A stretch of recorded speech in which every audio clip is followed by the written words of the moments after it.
Tout d'abord, cette polémique suite à l'adoption en Conseil des ministres des rapports portant autorisation de cession des actifs miniers de Tambao et de Inata. On se souvient, la décision a été adoptée le 8 février dernier en Conseil des ministres, un conseil qui a annoncé le 1er mars une cession par entente directe entre l'État burkinabé et la société afro-turque pour l'exploitation des mines d'or de Inata et de manganèse de Tambao.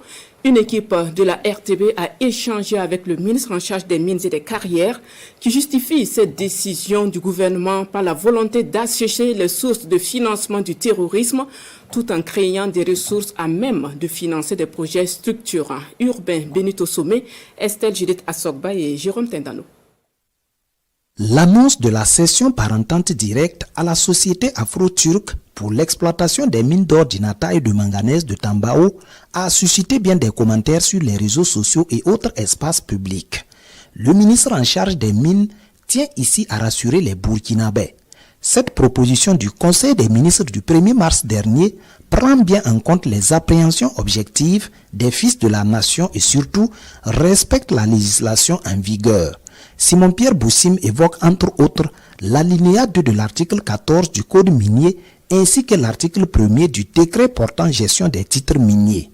Les titres miniers tombent dans l'actif de l'État lorsqu'il est soit abandonné, soit retiré.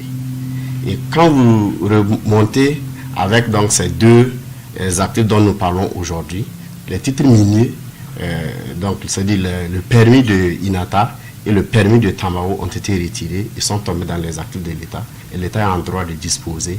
Mieux, plusieurs raisons confortent le gouvernement dans ce choix qu'il juge stratégique.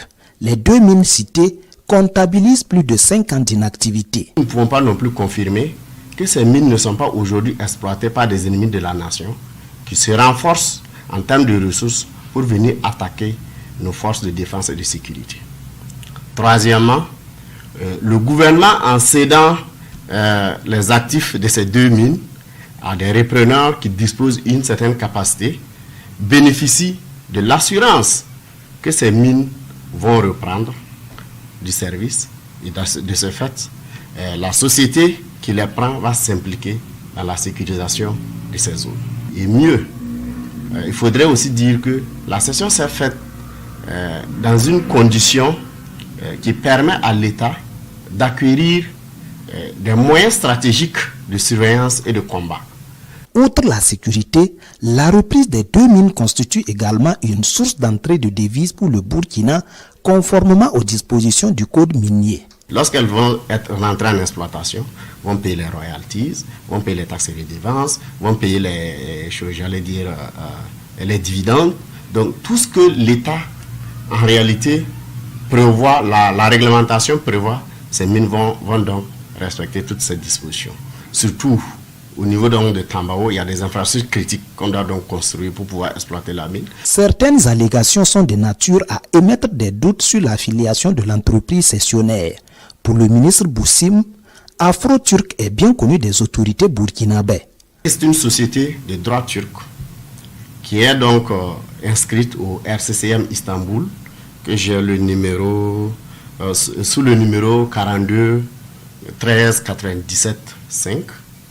Et Afro-Turc Inata et Afro-Turc Tambao sont donc des filiales de cette société régulièrement immatriculée au Burkina Faso sous la forme d'une société anonyme.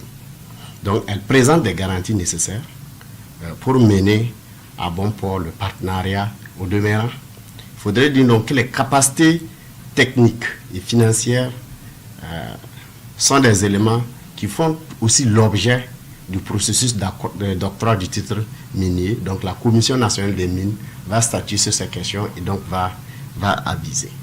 C'est dire donc qu'il ne s'agit pas d'un bradage des ressources minières du Burkina, encore moins d'un blanc-seing octroyé à l'entreprise afro-turque pour exploiter les mines d'or d'Inata et de manganèse de Tambao.